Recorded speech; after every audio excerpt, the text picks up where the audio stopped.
Good morning, good afternoon, good evening, and welcome to today's Cities on the Frontline speaker series session.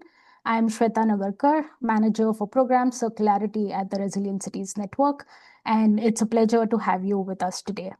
Since launching this series with the World Bank City Resilience Program in 2020, we've had the privilege of hearing from inspiring voices across regions, sectors, and disciplines. Today, through our Urban Ocean program, which is jointly led by the Resilient Cities Network, the Circulate Initiative, and the University of Georgia, we are happy to bring you a conversation on waste's invisible workforce, from informal to inclusive. But before we jump in, just a few ground rules. We hope to have an open and candid conversation where you can interact with our panelists. We have around 340 participants registered for today. So to help keep things flowing, please use the Q&A box in Zoom at the bottom of your screens to share your questions, and we'll relay those over to our speakers after the presentations. Also, a quick reminder that the session is being recorded, and you'll be able to find the video and all the materials and resources on our website later. Also, please feel free to introduce yourself in the chat. We'd love to know where you're joining from. So on that note, let me quickly introduce today's topic. Informal waste workers contribute to an estimated 60% of global plastic recovery, playing a vital role in reducing waste pollution and marine plastic litter. Despite this, they are often excluded from formal systems and face insecure, hazardous working conditions, low, unpredictable incomes, lack of access to basic services, and exclusion from social protection and decision-making. Operating under challenging conditions with limited resources or recognition, these workers play a very vital role in keeping cities clean and enabling circular economy practices. Strengthening their role can bring significant social, economic, and environmental benefits to cities. So today's session will explore the essential role of these informal waste workers in urban waste management systems and how cities can better recognize, support, and integrate their contributions through inclusive approaches. The session will highlight the Circulate Initiative's Harmonized Responsible Sourcing Framework, which is an actionable guide for responsible sourcing practices in the recycling value chains. We'll then hear from our two urban ocean cities, Salvador in Brazil and Mumbai in India. In Salvador, we'll look at the RODA project led by Solos, piloting door-to-door collection to increase recycling while addressing the socioeconomic challenges of waste pickers. And from Mumbai, we'll learn how the city's dry waste centers formally integrate waste pickers and strengthen the city's recycling ecosystem. By the end of the webinar, we hope you'll be better equipped to understand informal waste ecosystem, identify engagement strategies with waste workers, and explore tools that strengthen inclusive circular economy initiatives. So with that, I'd like to briefly introduce the three wonderful panelists we have with us today. First, we have Madhu Narayan, who is the Responsible Sourcing Initiative Director at the Circulate Initiative. Madhu leads the Circulate Initiative's multi-year program, focusing on ensuring the responsible sourcing of recycled materials from emerging markets. She has over 14 years of experience in the Indian social impact sector, focusing primarily on climate action and waste management. As the RSI director, Madhu oversees projects across India, Vietnam, Indonesia, and Kenya, and focuses on establishing strategic partnerships to scale responsible sourcing. Then we also have with us Henrique Mascarenhas, who is the impact leader at Solos in Salvador. Henrique is a civil engineer with over 9 years of experience in projects and process management in large companies, urban environments, and community settings, specializing in environmental management and sustainability. As impact leader at Solos, he manages initiatives centered on reverse logistics, environmental education, and collaboration with recycling cooperatives and major companies. He has led several projects mobilizing local agents and designing strategies for territorial expansion, community engagement, and implementation of scalable and replicable solutions. And last but not the least, we also have Nitin Parab from the Mumbai Municipal Corporation. Nitin serves as executive engineer for the solid waste management department in the city of Mumbai with over 17 years of experience. His expertise spans both operational and project management domains, overseeing large scale waste collection systems and integration of decentralized waste processing strategies across Mumbai's 24 wards, including policy formulation for the city's dry waste centers. Having managed a departmental budget of nearly 350 million USD annually, Nitin brings a wealth of strategic oversight and hands-on technical expertise to Mumbai's solid waste management systems. So with that, I would like to extend a very, very warm welcome to all our panelists. Thank you so much for joining us today and willing to share your knowledge, your expertise, and insights. So without further ado, let's just kick this off and I'll hand over the floor to our first speaker, Madhu, to walk us through the harmonized responsible sourcing framework. Over to you, Madhu. Shweta, thank you. Thank you for the introduction and setting the context and for having us here today. Let me just bring up my screen and please let me know if this is visible.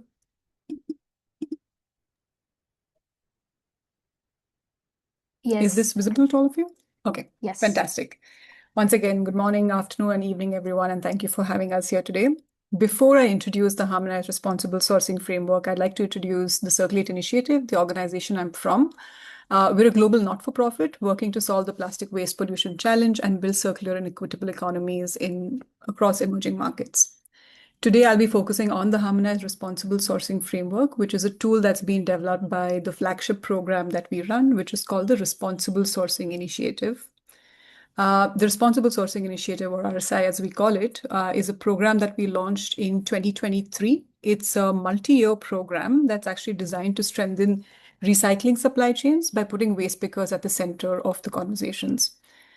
The program itself is focused on addressing the most pressing human rights issues in recycling value chains and supports different kinds of stakeholders to take measures to actually improve working conditions and labor rights practices across the entire recycled plastic supply chain.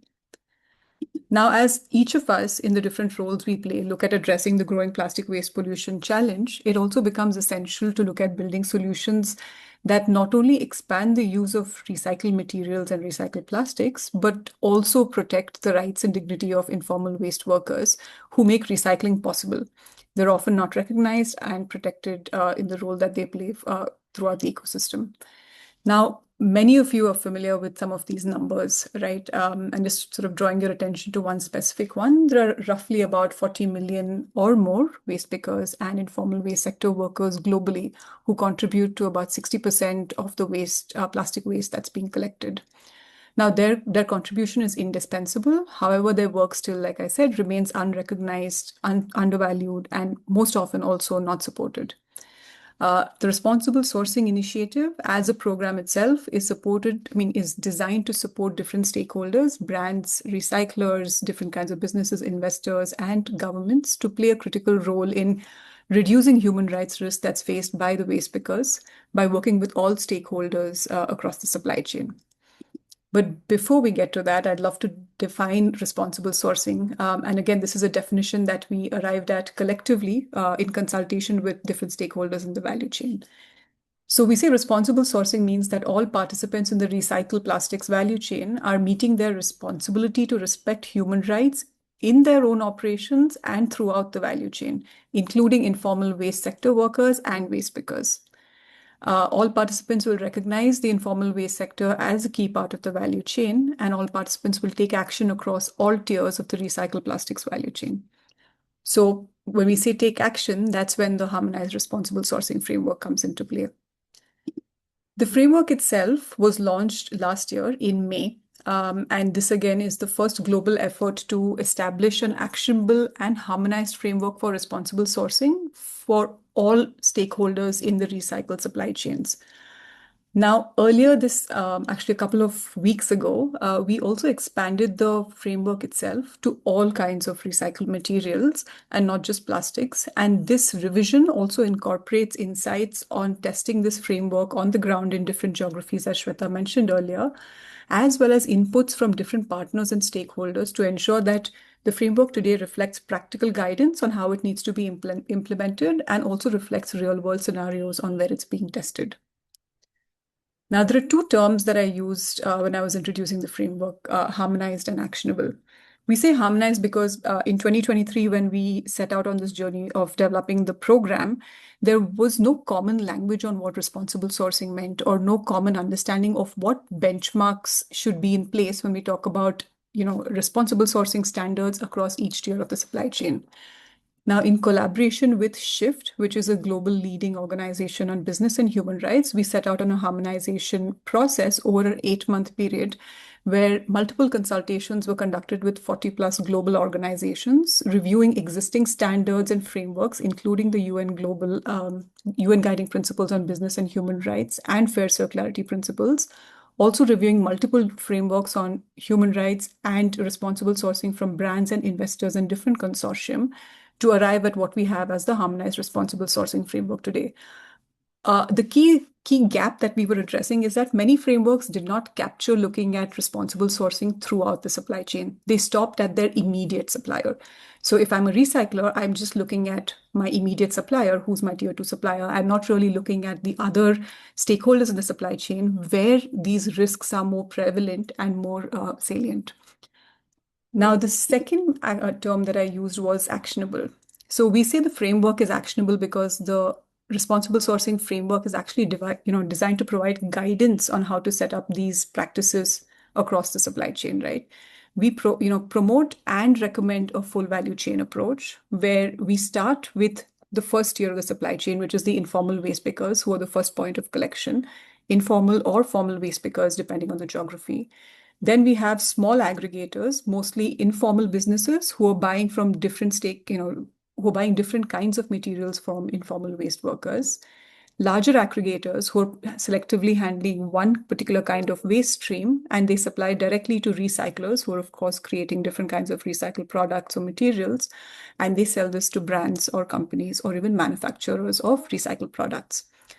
Now, we see a full value chain approach because every tier of the value chain faces different kinds of challenges, and they play a unique role in setting some of these responsible sourcing practices in place. So it's not just the responsibility of one particular tier, but it's systems that need to be set up across all tiers to ensure that the protocols, practices, and policies set up at each tier can actually translate to better working conditions and improve labor rights for workers and informal waste pickers. Now, by recognizing these different realities across each tier of the supply chain, the framework ensures that it's not just a compliance approach. It's not a top-down compliance approach, right? But it's more of an engagement strategy with different tiers of the supply chain and creating a shared responsibility to look at what responsible sourcing should be.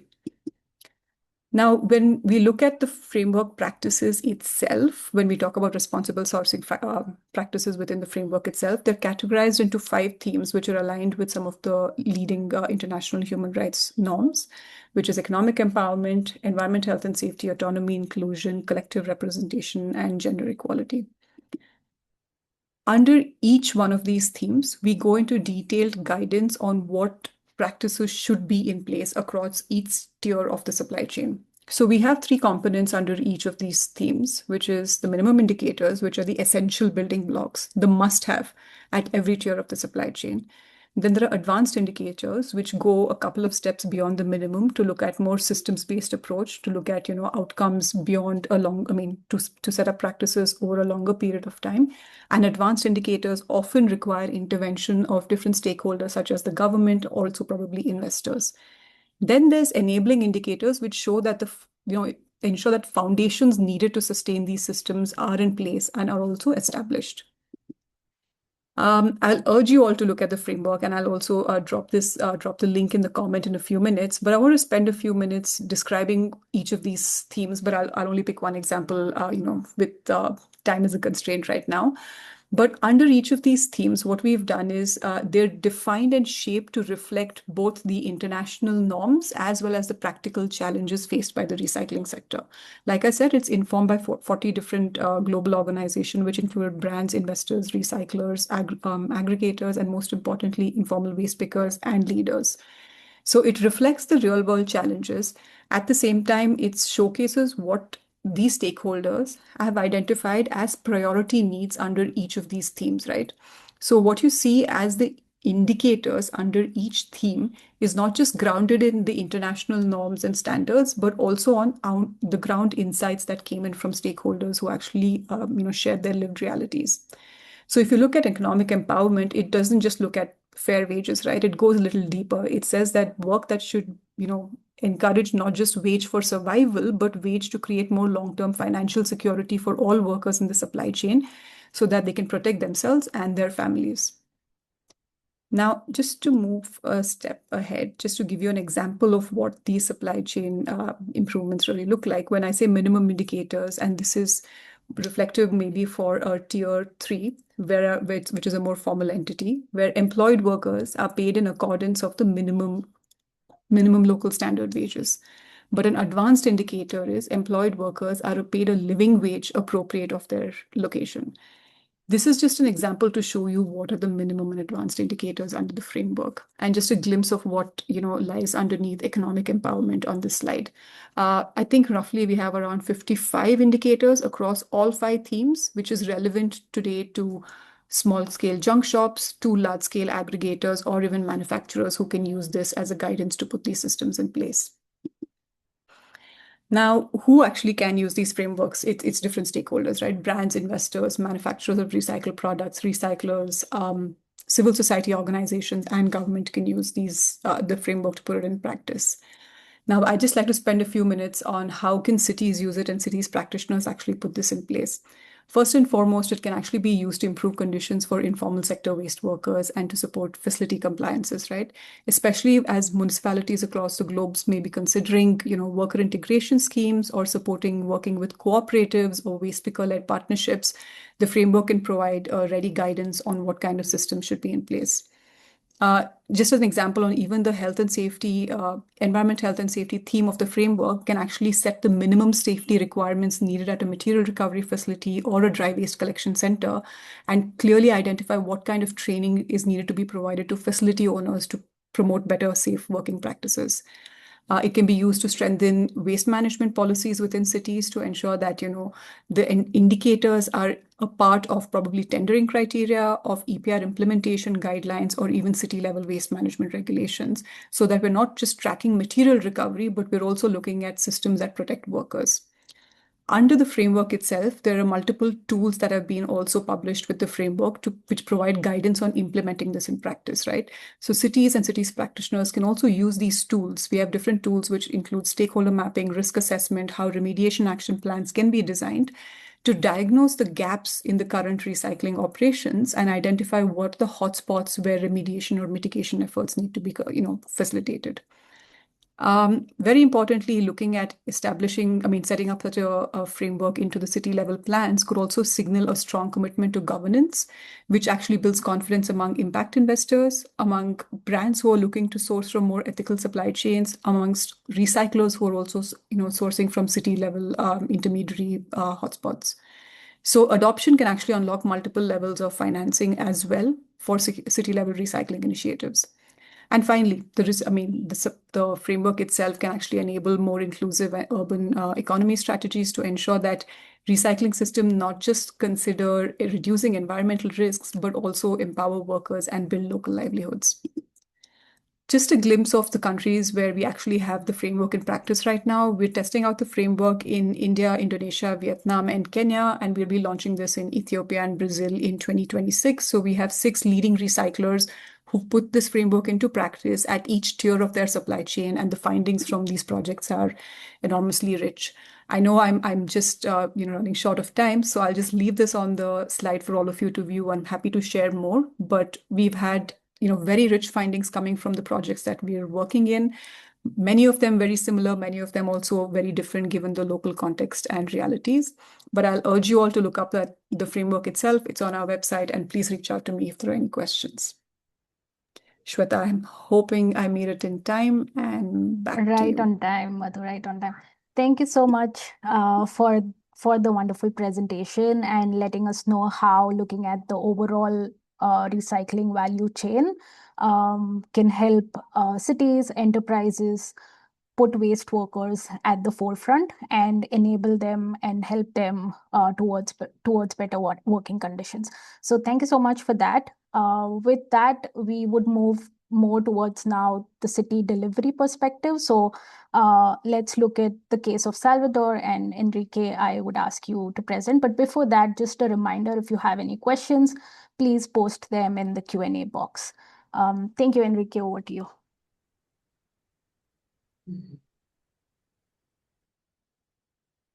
Hi all, I'm just trying to share my screen here. Can you see it? Yes, we can. Yep, okay. So before I start talking about RODA, I do want to talk a little bit about Solo. So what we do.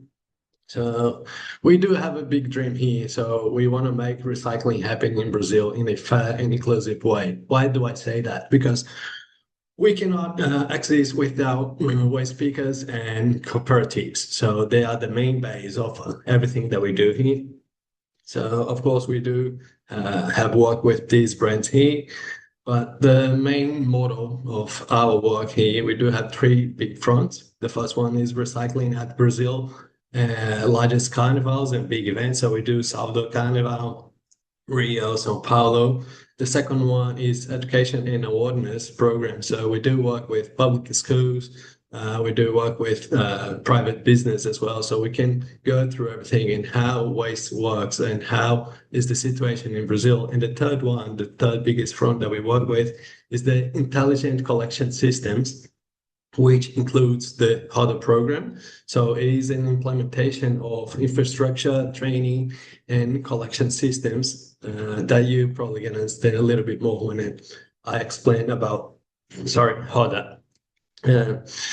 But before I introduce you to RODA, I need to introduce to the scenario that we have in Brazil. So waste is the third largest source of CO2 emissions in cities all around the world. In Brazil, we only recycle 8% of its waste. This is Brazil.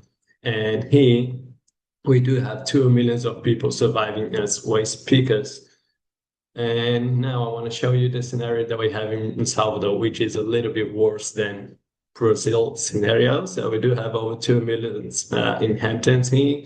It is one of the largest cities in Brazil and is the second largest bay in the world. So we are surrounded by the sea.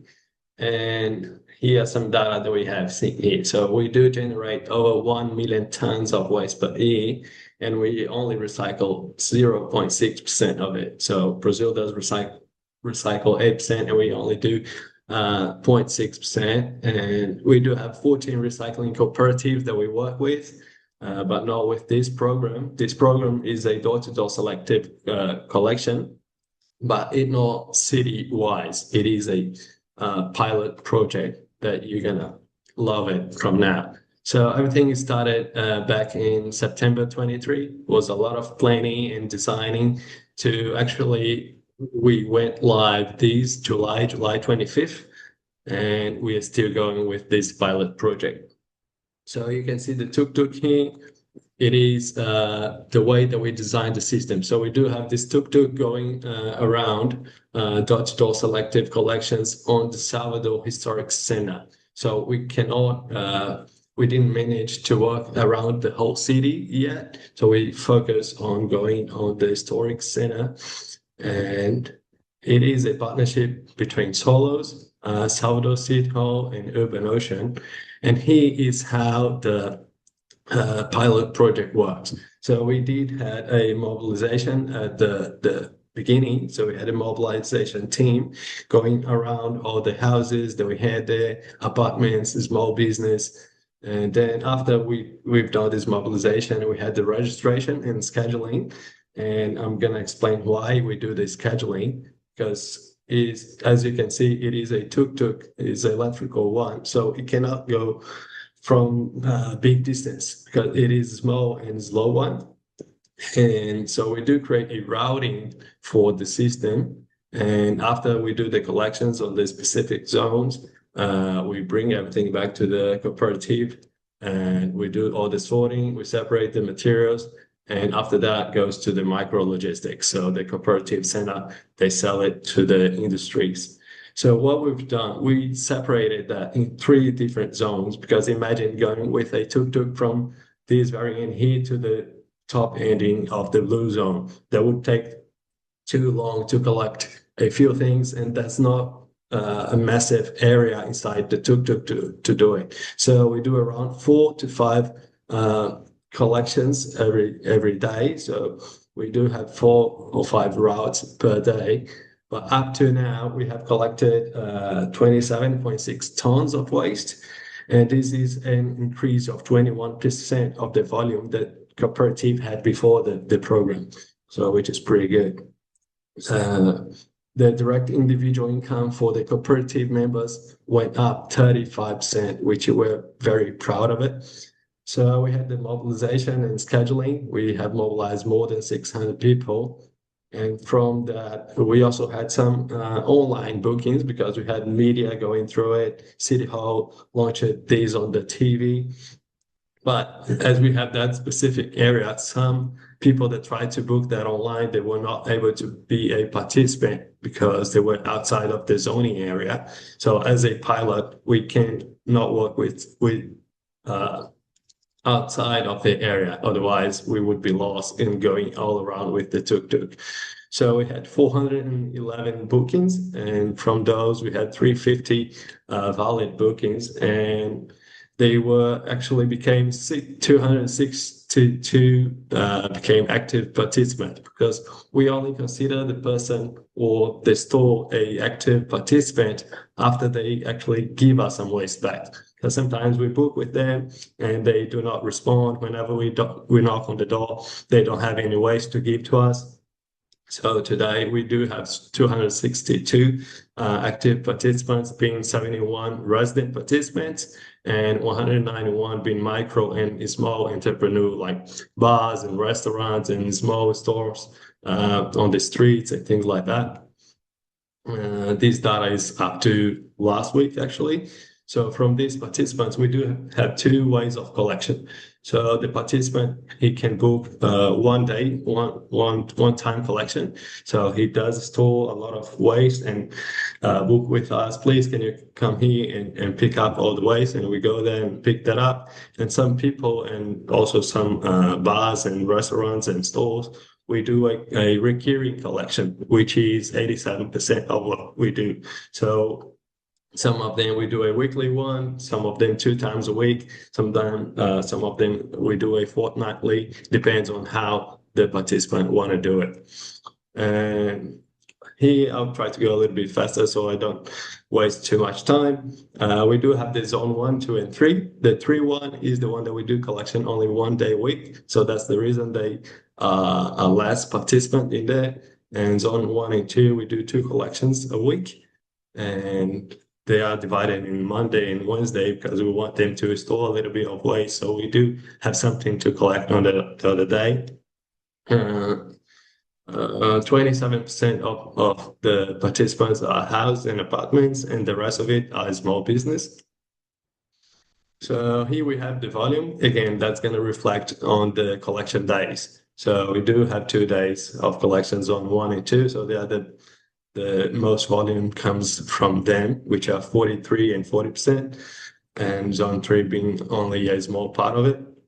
And he is the best milestone that we've reached, because the mobilization that we've done was so good. I'm very proud of the pilot project, and I say that with enthusiasm, because we do have only 4.22% of rejection rate, which is from all these 27 tonnage that we collected, only 4% of it should be going to landfill. So the participants were able to understand what the program is. You know, even we're dealing with people that sometimes don't have the education and things like this. They were able to understand what is actually a recyclable waste.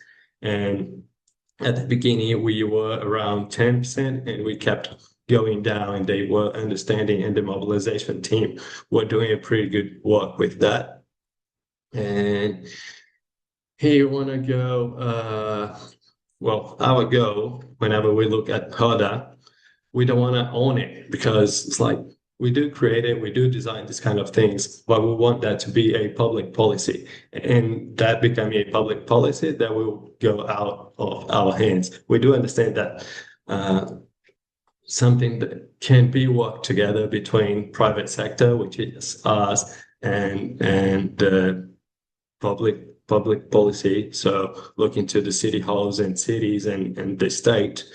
But we want that to go live actually and go all around Brazil. So we want to transform this into a public policy and hand that over to the government and look into our expansion with your sports or the people. Today we have only one tuk-tuk. That's a pilot project, and we want to grow it to go bigger. So the main goal is to do acquisition of new vehicles so we can reach other areas. And even on the area that we work today, we know that we could collect more volume, like the zone 1 and 2. We could go there every single day, and we only go there twice a week. So it is the expansion of the operating zone. We want to go to all the areas, and we want to increase the volume that we collect, increase the number of cooperatives that we work with. Today, we were working with one cooperative. Salvador has 14 cooperatives, and we want to increase that a little bit more so we can engage more people on it. The inclusion of autonomous waste pickers, because at the moment we work with the cooperative and cooperative members, not the autonomous ones that are outside on the street. We want to look into that. And technological advancement. We do have the control of all the data that we do. I've showed you here all the participants, the waste, everything. We do have the control of it, but we are designing a system so we can go to other places. Because if we throw everything into a spreadsheet, that could be a little bit go wild a little bit. So we are designing a system that we can put the program into it, and that can have a dashboard that will help us do things. And the project outcomes would be 4 contracted cooperatives from these 14 would be the very next step. Collect 442 tons of benefit materials. Income for the waste pickers, we could grow that to 2,100 reais, which would be a major change into their lives. 50,000 people sensitized and engaged. Today, we've sensitized a little bit over 2,000 whenever we talk about online people that knowing about the project and things like this, and 50 trained and empowered waste speakers to understand what we're doing here, and 10,000 inhabitants with collections available in 20 neighborhoods. That these are the next steps that we're looking for. And I don't know if I went over or not time, maybe I'm short a bit, but well, that's pretty much about the program. I wish I could talk here about hours about this thing, but yeah, that's me and that's the program. Thank you so much, you guys. Thank you so much, Henrique. That was great.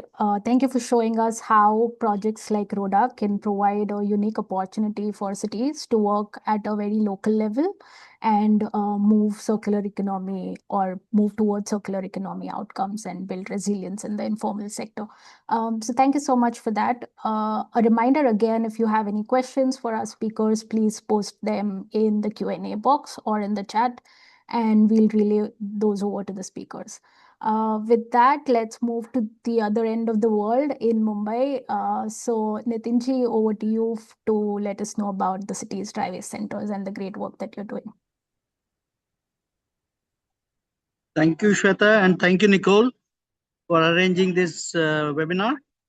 And I am very glad that Henrique and Madhu had made a crisp presentation about their perspective regarding dry waste and the models that they have prepared. As such, I will brief about what's happening in this field of dry waste in the city of Mumbai. Can you do the next slide? Yeah. As a snapshot of SWM, we are a 1.4 crore or 14 million population, covering out of 437 square kilometers. Waste is around 7,000 tons per day, of which 20% is the dry waste. And as a municipality, we have around 30,000 plus workforce in engaged on a daily basis, and have a huge fleet and collection and management system in place already for this huge task. Yeah, next. Regarding the driver scenario, we generate around 160 to 200 metric tons of drivers, which is collected from around the 25 city wards, for which we have dedicated vehicles of around 94 services, and we have around 55 driver centers where the waste is collected from door to door through the panel rack picker association, and they're brought down to these segregation centers. 46 are currently in function. 9 have been discontinued for some reasons. And we get around 27% plastic, 52% recyclables, and 21% reject. As you can see, you can have the snapshot about the dry waste composition. So plastic is the main aspect in this, and it has the largest sale value. And metal and glass comes the second. The rack pickers are generally empaneled in the corporation, and they are brought into the mainstream through a mandate of the government, which mandates that the recycle should be intertwined with the activities of the corporation.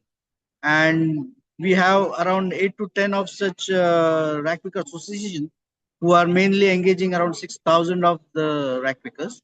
And we have a strong ecosystem of buyers, where the bulk buyers would be Shakti Plastic, Bollywood, Nina Enterprises, and such corporates who help this dry waste segregation center to channelize their dry waste for recycling, upcycling, and for the disposal. Yeah. Next slide, please.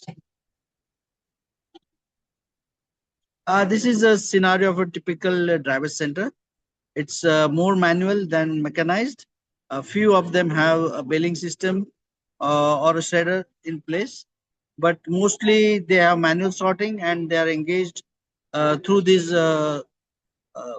rack pickers association, who are allotted a center.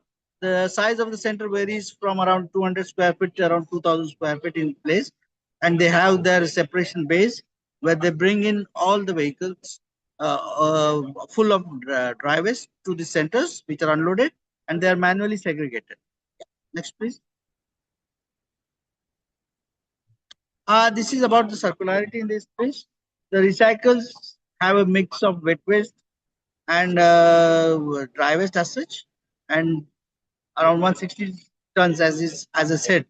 The capacity of these dry waste centers is around 200 to 250 metric tons, but currently we get around 160 tons of high value plastic recyclables, and they are segregated into their categories, and then they are sold to the aggregators who are aligned with these driver centers, and they finance these driver center operations also through advances wherever possible, and give a sustainable hope to this rack pickers association. Due to these activities, the normal benefits that we accrue are reducing the landfill burden and support the circularity businesses, which creates a feedstock to the MRFs, the upcycling industry, the recycling industry, and also help in meeting the mandates of government regarding EPRs, or extended producers responsibility, and buyback annuities for the large corporates who bring in millions of tons of plastic into the system on an annual basis. Next.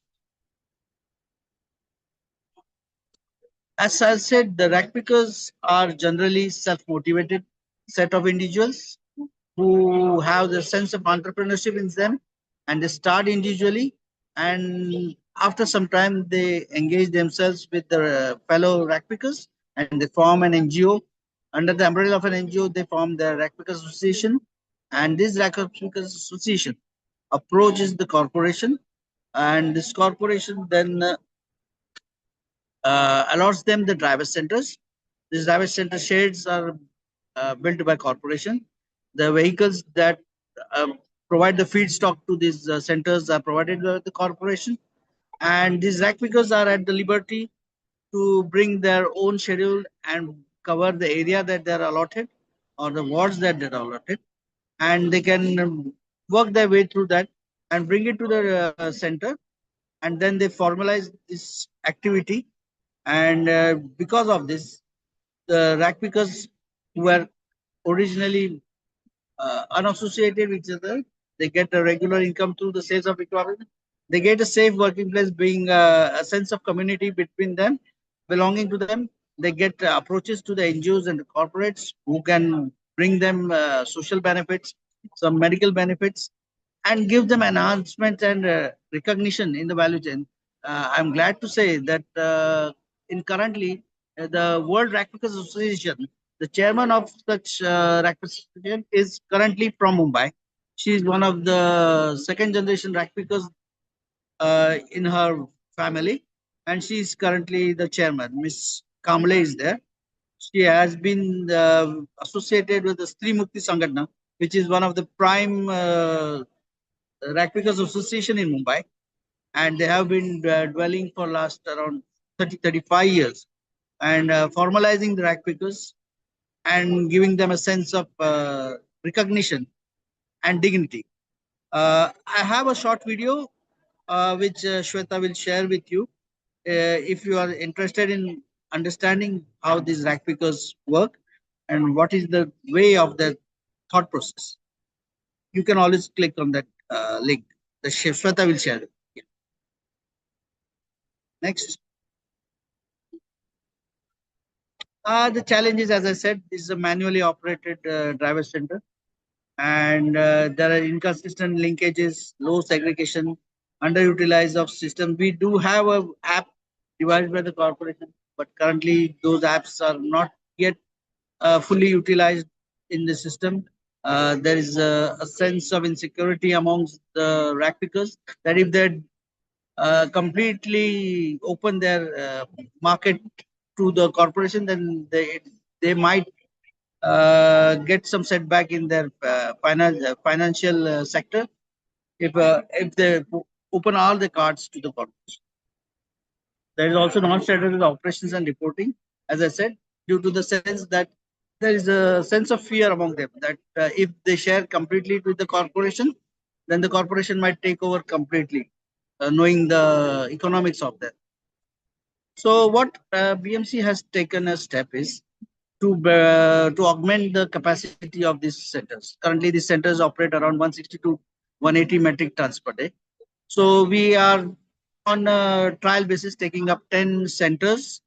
Each will have a proper weighing scale, weighing bridge, the tipping area, a well-planned layout of mechanized sorting, baling machine, a shredder machine, magnetic separator, and very most important thing is facilities, basic facilities for washroom, restroom, changing, because these rack pickers are mostly women. Around 70-75% of the rack pickers associated in this field and recognized by the corporation are around are female generally, and male forms around 30%.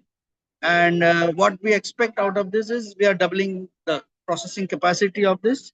We will have improved worker safety and efficiency, better quality life, and they will be getting good quality life. They will be having safety gears, and they will also be having social security, bringing in because of the linkages with the recyclers and manufacturers, and association with the corporation, giving them recognition. Next, please. Yeah, as to sum it up, if we can achieve all these goals, then we'll have higher traverse recovery, we'll have a low carbon footprint, we have reduced landfill emissions, low carbon leakages into the drains or rivers and beaches, and fewer land trips, saving the carbon footprint and the fuel as well.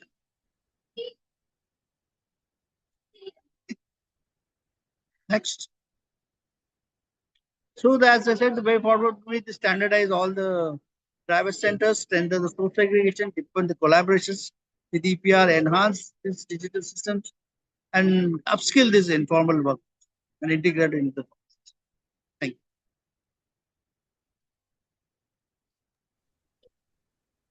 you.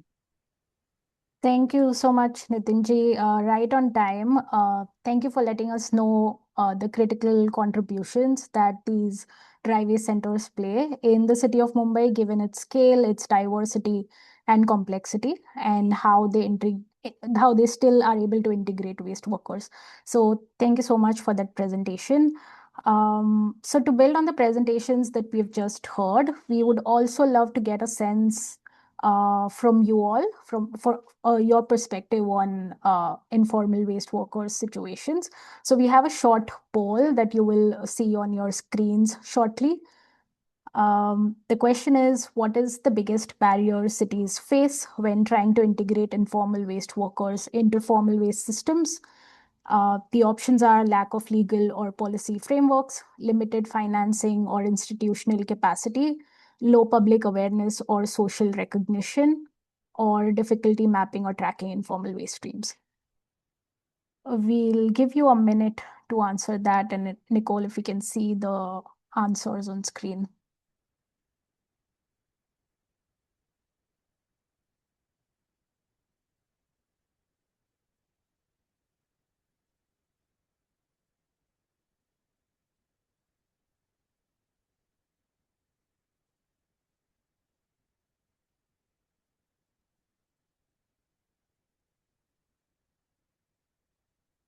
We'll give participants a minute before we see the results on screen.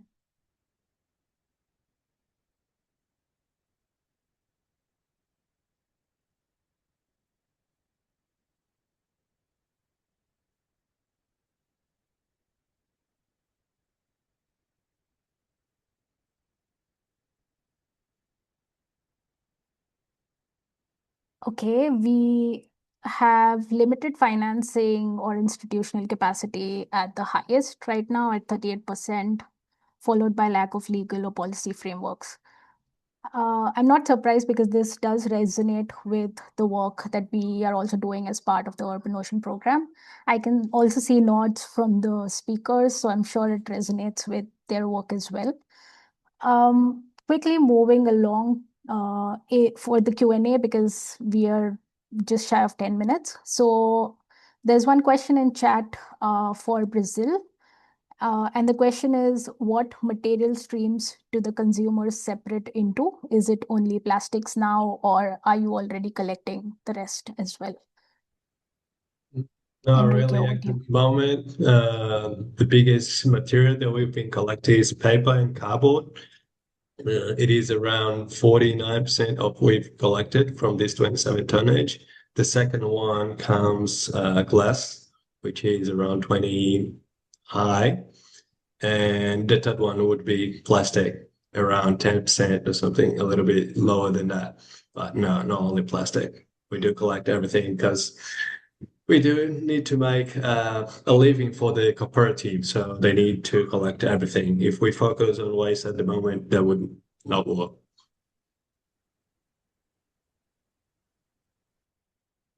Thank you. There are a few in the Q&A box as well. The first is a little open, so feel free, any of the speakers, if you want to jump in. The question is, there's an argument that these projects bring in very little tonnage, despite it being good for the community and for integration of waste pickers. Working with recyclers is a better way to work. So what are your thoughts?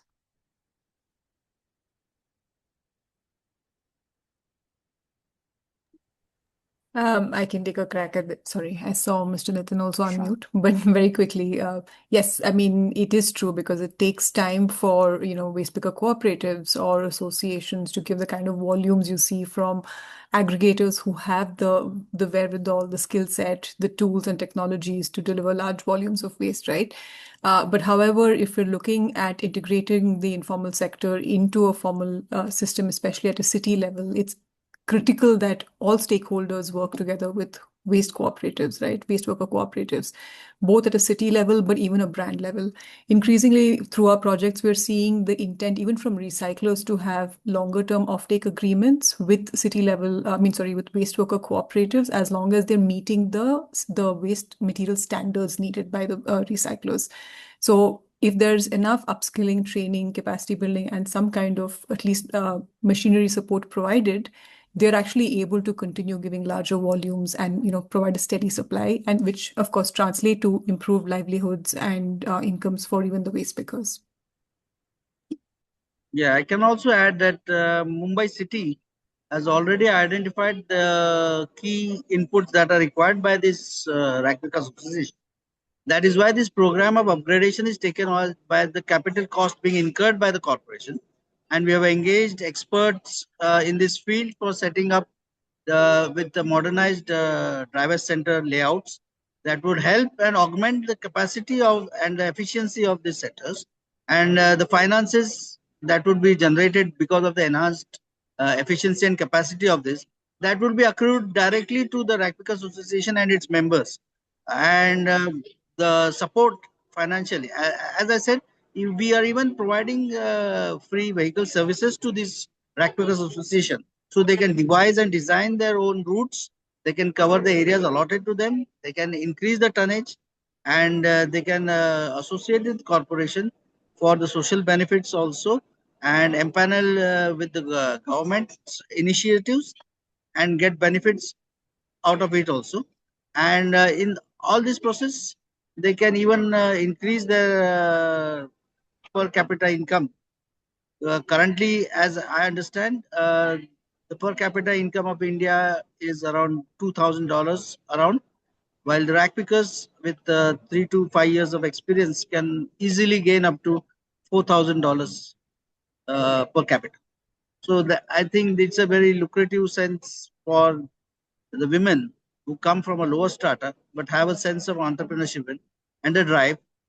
Only thing is that they need to get associated with these associations and rack pickers so that collective bargaining power can also increase.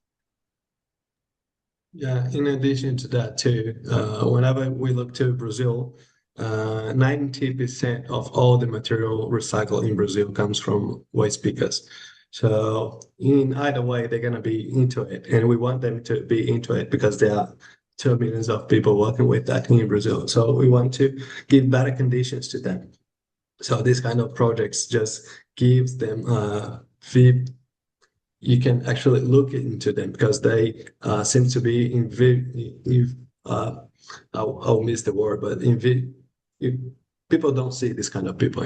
You walk into the street and it seems that they don't exist. So what we want to do with this kind of program is bring them to the society and put light into it and show the importance they have onto it.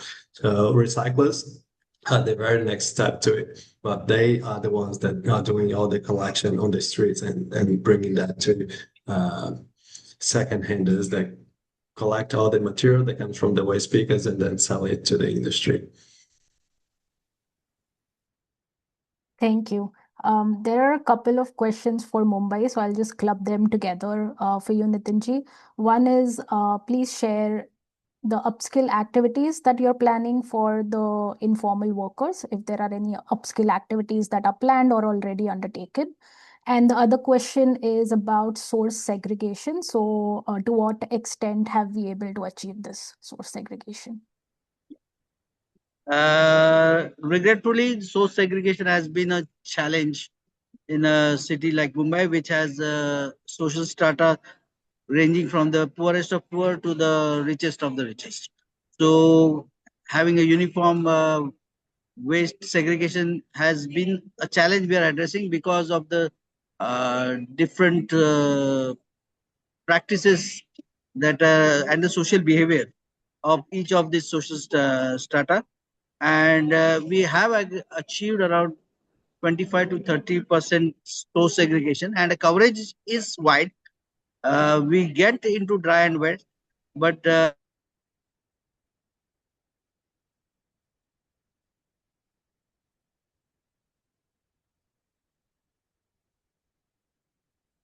I think we lost Nitinji.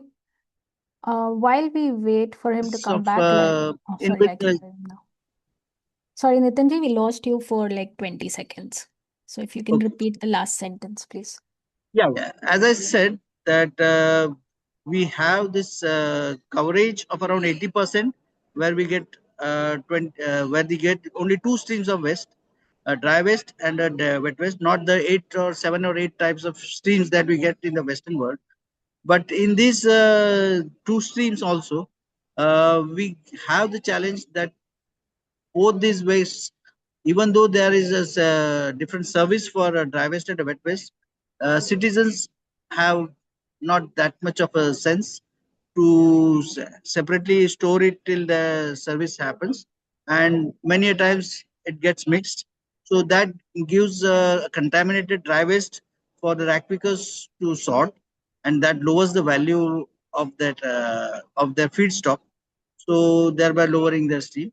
But we are having a big campaign of IEC trying to have a behavioral change in the citizens. And what was the second question? If there are any upskill activities that are being undertaken for workers. Currently, the concept of modernization is or on paper, and it is going to materialize in the next 6 to 8 months. Then we will be inviting bids for those operators who will have linkages directly with the large scale operators and who can give us the benefits of a EPR. So in that sense, we will be having linkages with the tie-ups with the corporates and the upcyclers. Currently, it is only the individual driver center operators who have their own linkages, which are in place, where they sell directly to the recyclers or the upcyclers.